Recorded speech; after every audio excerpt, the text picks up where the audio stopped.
ओम नमोजी आद्या वेद प्रतिपाद्या जय जय स्वसंवेद्या आत्मरूपा देवा तुची गणेशु सकलार्थ मती प्रकाशु म्हणे निवृत्तीदासू अवधारी जोजी आता अभिनव वाग्विलासिनी जे चातुर्यार्थ कला काविनी ते श्री शारदा विश्वमोहिनी नमिली मिया मज हृदयी सद्गुरु जेणे तारिलो हा संसार पुरू म्हणोनी विशेषे अत्यादरू विवेकावरी म्हणोनी जाण केणी गुरु भजिजे तेणे कृतकार्य होईजे जैसे का मूल सिंचने सहजे शाखा पल्लव संतोषिनी। नमस्कार सज्जन, मी राष्ट्रीय कीर्तनकार भागवताचार्य योगेश्वर उपासनी महाराज आपल्या या सुखसंवादाच्या चौथ्या सत्रामध्ये आपणा सर्वांचं श्री संत नरहरिनाथ महाराज संस्थान देऊळगाव राजा जिल्हा बुलढाणा या पेजवरती मनपूर्वक स्वागत करतो। सज्जन हो, मागच्या 3 संवादामध्ये आपण संत श्रेष्ठ ज्ञानेश्वर महाराजांच्या ज्ञानेश्वरी या अलौकिक ग्रंथाच्या भाष्य वैशिष्ट्यांचा काही विचार केला।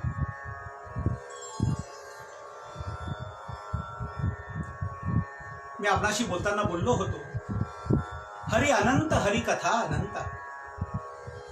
मुळामध्ये अनंत असलेला परमात्मा, त्या परमात्म्याने वेदांपेक्षा श्रेष्ठ असलेलं प्रत्यक्षामध्ये मांडलेलं तत्वज्ञान आणि त्या तत्वज्ञानावरती भाष्य करणाऱ्या संत श्रेष्ठ ज्ञानेश्वर माऊलींच्या सारखा त्रिकालदर्शी संत, किती आनंद झाला असेल बघा बरं। कल्पना करा, प्रवरेच्या तीरी महालय क्षेत्रात निधिनिवास ग्रामामध्ये भगवान शंकरांच्या मंदिरामध्ये ज्ञानोबा माऊली भावार्थ दीपिकेचं निरूपण करतायत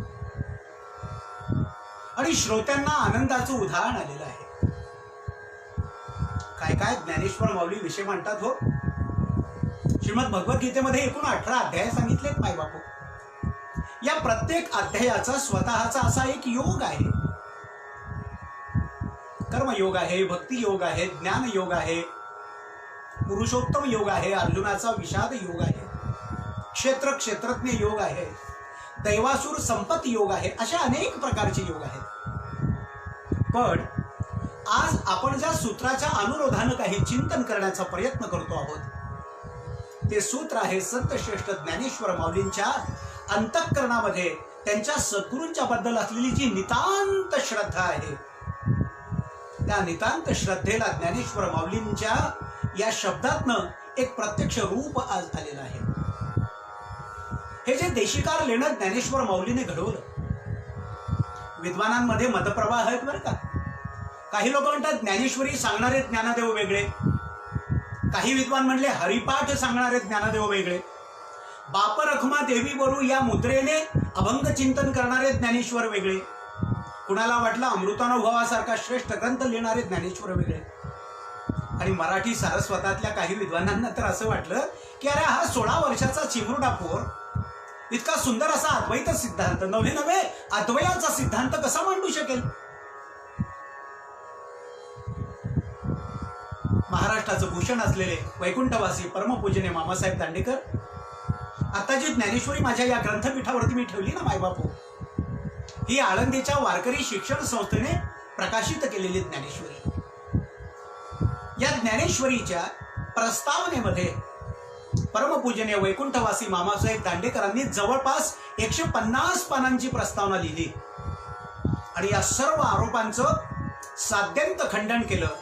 आणि माऊली म्हणजे काय, माऊलींची गुरुभक्ती काय, माऊलींचा पंथराज काय, नाथ संप्रदाय काय, त्याचा प्रवर्तक कोण, त्याचा उगम कुठे, महाराष्ट्रामध्ये तो कसा विकसित झाला, याचा अतिशय साध्यंत चिंतन परमपूजनीय मामासाहेब दांडेकरांनी मांडलेलं आहे। ज्या संत नरहरिनाथ महाराज संस्थांच्या पेजवरनं मी आपल्याशी बोलतोय ना, या संत नरहरिनाथ महाराजांची जी परंपरा ज्ञानेश्वरोत्तरकालीन महाराष्ट्रामध्ये नाथ संप्रदायाची आहे, ती शिवदिन केसरींपासून सुरू होते अशी त्यांची पण मान्यता आहे आणि आपल्याला त्या नाथ संकेतमध्ये आपल्याला ते वाचायला मिळेल। परमपूजनीय मामासाहेब दांडेकरांनी मांडलेल्या या प्रस्तावनेमध्ये ज्ञानेश्वर महाराजांच्या नंतर ज्ञानेश्वर महाराजांनी मांडलेला प्रतिपादित केलेला नाथ संप्रदायाचा सिद्धांत ज्यांनी ज्यांनी मांडलाय ना, त्या शाखांचं चिंतन करताना परमपूजनीय मामासाहेब दांडेकर महाराज शिवतीनं केसरींपर्यंत येतात आणि तिथून पुढे ही परंपरा सुरू होते.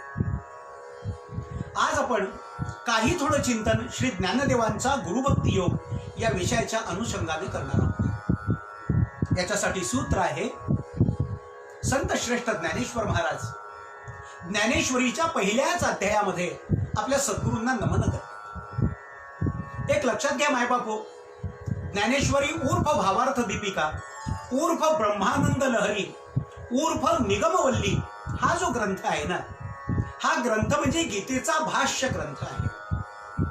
पण अगोदरच्या 2 प्रवचनांमध्ये आपण बघितलं तसं हा केवळ आणि केवळ गीतेवरचा भाष्य ग्रंथ नसून हा ज्ञानेश्वर माऊलींच्या स्वतंत्र प्रज्ञाविलासाचं एक नव ज्ञानोपनिषदच आहे. त्यामुळे श्रीमद भगवद्गीतेवरती भाष्य करत असताना एकूण 18 अध्यायांची भावार्थ दीपिका ज्ञानेश्वर माऊली सद्गुरूंच्या कृपेने साकारतात. तेव्हा जवळपास प्रत्येक अध्यायाच्या प्रस्तावनेमध्ये ज्ञानेश्वर माऊलींनी श्री गुरूंचं स्तवन केलेलं आहे. अगदीच 1, 2, 4 किंवा खूप झालं तर 5 अध्यायांच्या मध्ये गुरुस्तवन वेगवेगळ्या ठिकाणी आलंय, पण प्रस्तावना म्हणून आलेलं नाहीये. आणि जेव्हा ज्ञानेश्वर माऊली आपल्या सद्गुरूंच्या चरणारविंदापाशी आपलं वाक्सुमन वाढण्यासाठी सिद्ध होतात, तेव्हा ज्ञानेश्वर माऊलींच्या प्रतिभेला जणू वसंत बहारच येते. पहिल्याच अध्यायामध्ये ज्ञानेश्वर माऊली म्हणतात, मज हृदयी सद्गुरु जेडे तारिलो हा संसार पुरू म्हणून विशेषे अत्यादरू विवेकावर. सज्जन हो, माझ्या हृदयामध्ये सद्गुरू महाराज आहेत. बरं, मी आपणाशी बोललो, हजारो माणसं तिथे जमलेले आहेत. पगडी डोकं की डोक्यात पगडी असं वाटावं असे विद्वान तिथे आहेत. हातभर लांबीचे घनपाठी ब्राह्मण शेंडी, हातभर लांब शेंडी असलेले घनपाठी ब्राह्मण तिथे बसलेले. प्रत्यक्ष चितकला जिला म्हणावा अशी मुक्ताई तिथे लढीवाळ लुडबुड करते आहे. भक्तीचा सोपान ज्याने साधलाय असे सोपान काका आहेत. साक्षात शिवाचे अवतार असलेले सद्गुरू निवृत्तीनाथ आहेत. आणि 1400 वर्ष तपश्चर्या करून सुद्धा निर्मळ अंतःकरण राहिलेले योगीराज चांगदेव सुद्धा तिथे आहेत. मी आपल्याशी बोलताना बोललो होतो की ग्राहिक श्रोता म्हणून ज्ञानेश्वर माऊलींनी त्यांच्याकडे अंगुली निर्देश केले. ज्याला नवजीवन मिळाले असे सच्चिदानंद पंत कुलकर्णी तिथे आहेत. आणि यांच्याच बरोबर आणि हो आणखीन एक आहे बरं, ज्याला ज्ञानेश्वर माऊलींनी नवजीवन दिलं होतं तो रेडा पण तिथे आहे. बघा, संत कृपेचा परिसस्पर्श ज्या रेड्याला होतो त्या रेड्याची सुद्धा समाधी होते. हा आमच्या देशाचा सांस्कृतिक इतिहास आहे माझ्या बाबा. आज जर आपण गेलात तर आपल्याला त्या रेड्याची समाधी बघायला मिळते. का? ज्ञानोबा माऊलींचा अमृत स्पर्श, अमृत हस्तस्पर्श त्याच्या पाठीवरनं फिरलेला आहे. ते ज्ञानेश्वर महाराज या सर्व विद्वानांना उरून पुरेल अशा प्रतिभेचं देशिकार लेणं तर घडवतातच. पण या लोकांना आपल्या बुद्धिवैभवाचा आविष्कार दाखवून दिग्भ्रमित करणं हा ज्ञानेश्वर माऊलींचा मूलतः हेतू नाहीये. ज्ञानेश्वर माऊलींच्या या धर्म संकीर्तनाचा मूळ हेतू काय आहे? तर ज्यांच्यापर्यंत संस्कृतीचा, सौजन्याचा आणि सद्भावाच्या प्रकाशाचा कवडसा सुद्धा पोचलेला नाहीये, अशा समाजातल्या उपेक्षित, वंचित आणि ज्यांचं सतत दमन करण्यात आलेलं आहे, अशा लोकांपर्यंत हा ज्ञानाचा कवडसा पोचावा. आपल्या भावार्थ दीपिकेमध्ये ज्ञानेश्वर माऊली म्हणतात की हा वेद जरा कंजूषच आहे बरं का. तर हा वेद फक्त त्रैवर्णिकांच्या कानी लागला आणि म्हणून चतुर्थ वर्ण जो होता, ज्याला आपण शूद्र असं म्हणतो पूर्वीच्या भाषेमध्ये, त्या शूद्रांच्या पर्यंत सुद्धा समतेचा आणि ममतेचा हा वानवसा, सद्भावाची ही गुढी, समतेचा हा गोपाळकाला त्या सामान्य माणसाच्या झोपडीपर्यंत नेऊन पोचावा, या अंतरीच्या तळमळीत ज्ञानेश्वर माऊली भावार्थ दीपिकेचं निरूपण करतात. म्हणून सर्वसामान्याचं मन हेलावणं, त्याचं मन भक्तीमध्ये रमणं, त्याच्याकडे असलेल्या अधिदैविक, अधिभौतिक आणि आध्यात्मिक त्रितापांमधनं त्यानं बाहेर पडणं,